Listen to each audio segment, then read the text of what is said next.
In November 2015, my wife and I had taken a couple of days without our kids into the Smoky Mountains to relax and reconnect. After a couple of days of relaxing, just the two of us, we headed to Knoxville for my cousin's wedding and then the next day headed home. And to this day, I will never forget what we came home to and how it's affected me to this day.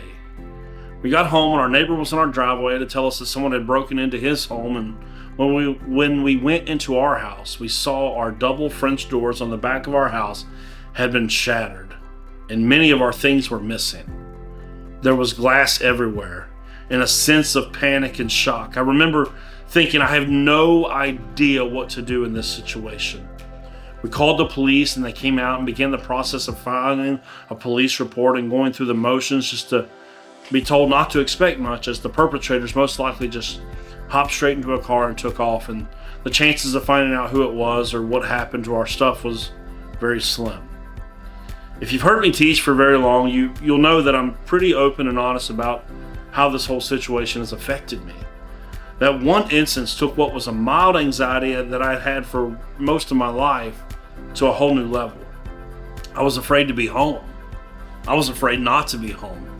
I was a wreck, an absolute disaster, and to make things worse, my wife, who was initially really shook up about the whole thing, seemed to bounce back to normal pretty quick and get on with her life. But not me.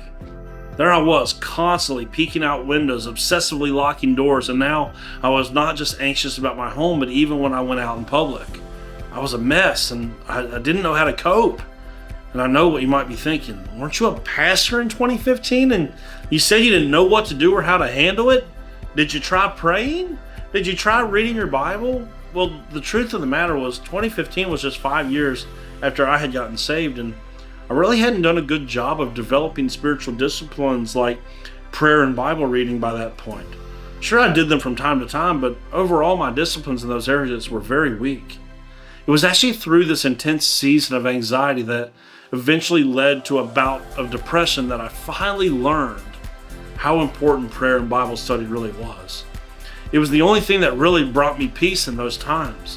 When anxiety was getting the best of me, I was driven to reading the Psalms and writing in my prayer journal.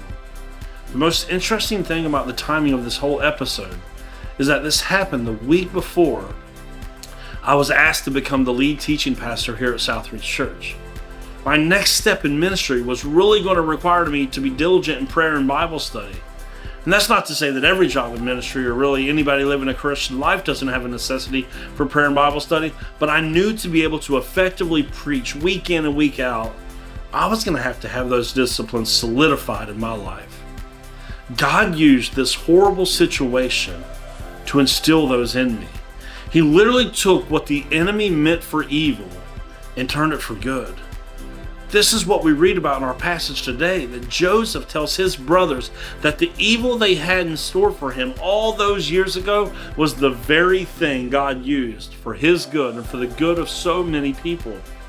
And isn't it just like God to use what the enemy intended for evil against him? He did it with Joseph, and he did it in my life too. And if you'll let him, he'll do it in your life as well.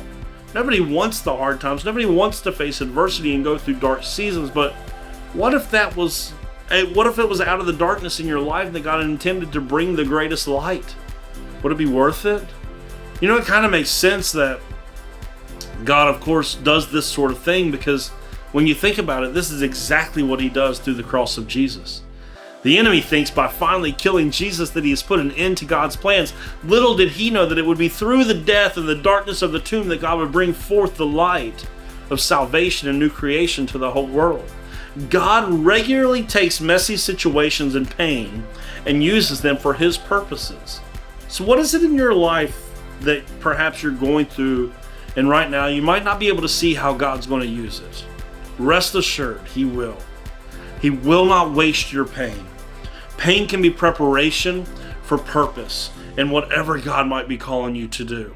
So embrace it. It won't be easy, but know there's purpose in your pain, and God will use whatever the enemy throws at you against him.